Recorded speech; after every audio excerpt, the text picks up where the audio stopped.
Welcome back. September for British motorists. It's serious shit. There's a few measures which will come into law, which they probably have. Kicking off, I think everyone who's a motorist knows about E5 petrol, E10 petrol. Now the E15 petrol will be coming out. That's 15% of methanol inside the fuel itself, and that doesn't go down too well with vintage cars and older cars. Probably maybe more compatible with newer cars, but no, they will just cost more regarding the cost of filling the car up. I think I heard about 20 pence a litre or gallon, whatever. They still use that units down there. And regarding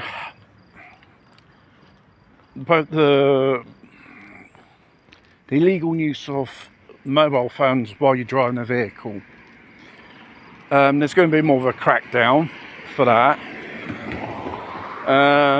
The fact is, if you just touch the screen or pick it up in your hands, if you get stopped by the cops, it's not on the spot fine of £1,000. And obviously there will be AI cameras which will be round here and there day and night, observing whether you have your seatbelt on or you are twiddling around with your mobile phone. That's the thing which is not perfectly on that, yes, because, well, I do not live in the United Kingdom, but I live here in Italy, and there are a lot of people going around using their mobile phones while they're driving, which sometimes can cause accidents. Well, it is one of the percentage of causes of accidents regarding driving, and it will become compulsory, the speed control on new cars. That will use GPS, road recognition systems and stuff like that. You just imagine when you're overtaking a car and you're in there's a speed limit there in that area, the car automatically slows down. This type of technology is not exactly what you call up to scratch or perfectly, tried, tested, you should say. And this will be on new cars, but on old motor vehicle, retrofit such a device is absolute lunacy. And having too many computers and electronics on board a car, it won't be you driving the car, it'll be the machine itself, the car itself driving it, which we're coming slowly, we're entering into the era, and they want all electric cars, autopilots and stuff like that. Can you really guarantee the safety of these type of technology and computers? Are they fail-proof? No. When it comes to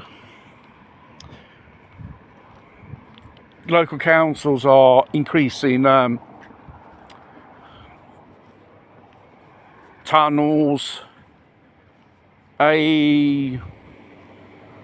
serious roads, motorways, there will be pay as a toll. That's going to go on an increase. So therefore, wherever you go, you may have to pay a toll. And obviously there are cameras and stuff like that around. And obviously it's easy. If you don't pay attention when you're driving, the road signs and an environment you're driving into, it's automatic, and the fines can be heavy. And obviously these so-called clean air zones, which is on the increase as well, and therefore we're coming to the point your Aero 4 petrol car and your Aero 6 car won't be able to go in these areas.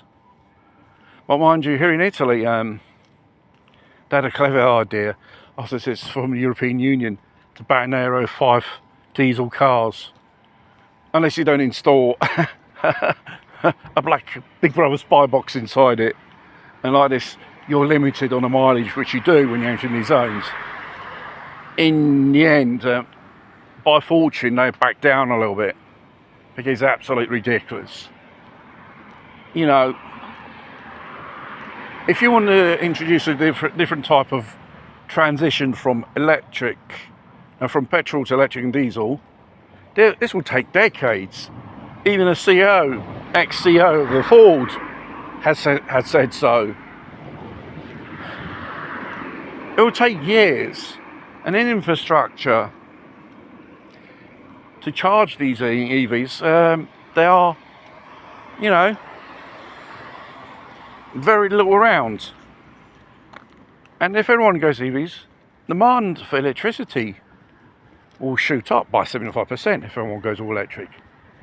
And not everyone's has a driveway or a garage where you can charge these cars.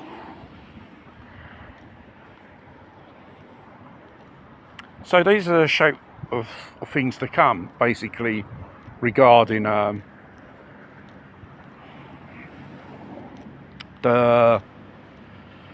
how we drive a private car. Is basically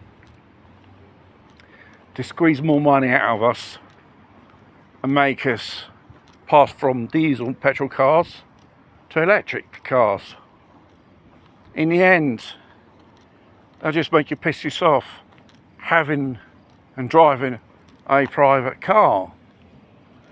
And then I think you're going to turn to an inefficient public transport, which is expensive, overcrowded, and is never punctual, never arrive on time.